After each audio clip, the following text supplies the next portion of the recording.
السلام عليكم، عاملين ايه؟ يا رب تكونوا بخير. احنا هنعمل النهارده فيديو جميل قوي، بس قبل ما اعمل اقول لكم كل سنه وانتم طيبين. احنا طبعا بنجهز حاجه رمضان وعملنا معاكم حاجات كتير وهنزلها لكم، طبعا هتشوفوها. بس احنا النهارده هنعمل فيديو وان شاء الله الفيديو ده هيعجبكم كلكم. طريقه الكفته بالفريك، طريقتها حلوه قوي. في ناس بتحب تعملها، وبعد كده هنعملها في بيض وبقسماط تبقى زي البانيه بالظبط. طريقه موجوده معاكم اهوت. معانا كيلو لحمه، ومعانا ربع كيلو فريك جبته نقيته وخليته زي الفل، وحطيته في الميه لمده نص ساعه، وبعد كده غليته يعني لمده 10 دقايق على البوتاجاز، وبعد كده صفيته وسبته لغايه ما يصفى ميته خالص. معايا كوبايه كبيره بتاع كزبره، ومعايا معلقه كبيره ملح. دول بهارات الكفته. ومعايا 7 بهارات فلفل اسمر. معايا بصلتين. هنوريكم الطريقه ان شاء الله وهنعمل معاكم ايه. بس بقول لكم ما تنسوناش في اللايك والاشتراك، وان شاء الله هنتوكل على الله ونبدا. اول حاجه هنعملها البصل، نحطها في الكبه، وبعد كده الكزبره. ما تكترش كزبره عشان ما تبقاش يعني ايه باينه فيها قوي وتديها لون خضار، واحنا مش عاوزين اللون ده. بس انا بحط الباقي كلته. طريقتها حلوه قوي وان شاء الله هتعجبكم صراحه، بتعمل كميه حلوه. كده خلصت. هنحط الفريك، ده ربع كيلو فريك زي ما قلت لكم، مش هيبقى كتير ولا حاجه. في ناس بتكتر اكتر من كده، بتدي كميه حلوه، والفريك ما هوش وحش، في قيمه غذائيه حلوه، ما هوش وحش. ولما يتعمل في الكبه مش هيبان خالص في الكفته، وهتديها بسم الله ما شاء الله طعم حلو قوي قوي. يعني احنا لما يكون في عزومه بنعملها.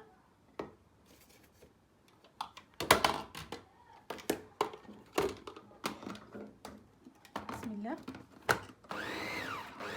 كده خلصت اهيت. هنفرغها بقى عشان نعمل بقى نفرم اللحمه برده شويه معاها. نفرغها. بسم الله الرحمن الرحيم.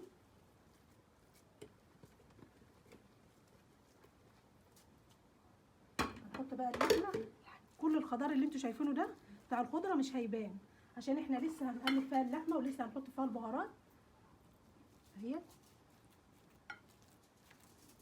هرجع تاني برضو احطها في الكبه، بس لما اقلب فيها بس اللحمه. بسم الله. نقلب كله ببعضه وبعد كده نحطها تاني في الكبه.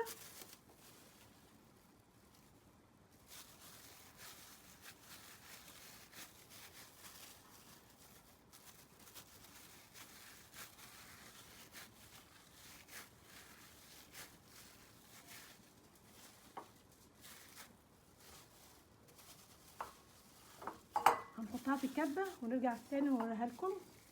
بسم الله. كده هنحط البهارات. ده كيس بيجي اسمه توابل البهارات، ده لازم يتحط كلته عشان كميه الكفته هتبقى كتيره. ودي الهريسه، ودي 7 بهارات، وفيها معلقه فلفل اسمر، بس اكتر من كده مش هنحط. هنحط بقى معلقه الملح الكبيره دي اهي، نديها فرمه كمان كده. بسم الله. كده خلاص. كده خلصنا اللحمه زي ما انتوا شفتوها كده، وركناها شويه. معايا كوبايه دقيق كبيره، ده الفيجيتار اللي احنا كنا عاملينه معاكم، نزلناه قبل كده وعاملينه برده قريب. معايا بيضه واحده، انا ما بحطش الا بيضه واحده. كوبايه لبن كبيره. هنحط البيضه، فلفل اسمر. كده حطيت الفلفل الاسمر والبيضه على كوبايه اللبن، ومعايا شويه ملح بس مش كتار برده، عشان ده في ملح وده في ملح، عشان بس الحاجه ما تجيش مملحه. البيضه هنفضل نعملها بالمضرب بس في البيض في بتاع اللبن. انا بحب احط بيضه واحده، ما بحبش ازود يعني، ولو احتاجنا ممكن، بس مش ان شاء الله مش هنحتاج. كده خلاص اهو كده. بسم الله الرحمن الرحيم. نجيب دي كده. احنا كده هنحط على الصينيه ديت حطها يا هنا عندك كده. بسم الله. ديت انا جايبه ده هنعمل عليه. بسم الله الرحمن الرحيم. الطريقه بتاعتها حلوه قوي والريحه بتاعتها بسم الله ما شاء الله. البهارات بتاعت الكفته حلوه قوي بتخلي ريحتها جميله.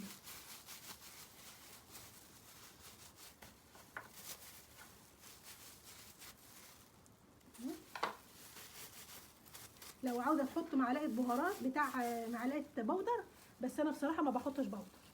هنطلعها كده وهنحطها في البيض اللبن ونرجع تاني برضو بنفس الطريقه اهوت.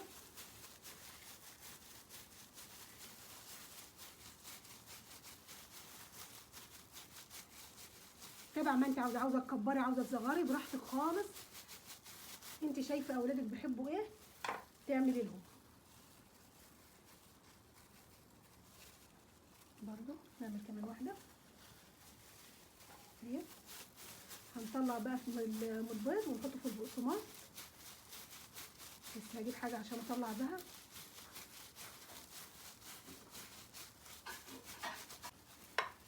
كده خلاص.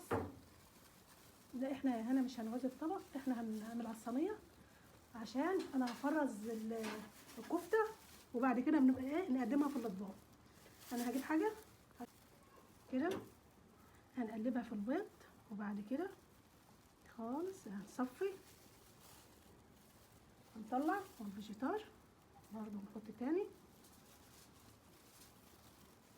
اهو. على فكره الكفته ديت ما بتكشش عشان الفريك يعني كميه حلوه فيها ما بتكشش. هندخل ده كده كده خلاص. هنحط على الصينيه اهيت.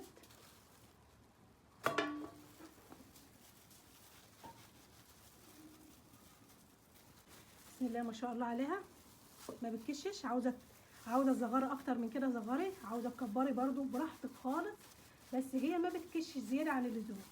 كده اهو هنخلص الكميه ونوريكم احنا هنعمل فيها ان شاء الله. كده خلصت الكفته بسم الله ما شاء الله. عملت كميه حلوه. انا حطيتها في الاطباق ديت عشان احطها في الفريزر وان شاء الله هي يا دوبك بس هتطلعيها وقبل الفطار بحاجه بسيطه هتقوم عاملاها في محمراه. الطريقه بتاعتها حلوه وطريقه بسم الله ما شاء الله يعني عامله كميه حلوه. ويا رب تعجبكم والسلام عليكم ورحمه الله وبركاته.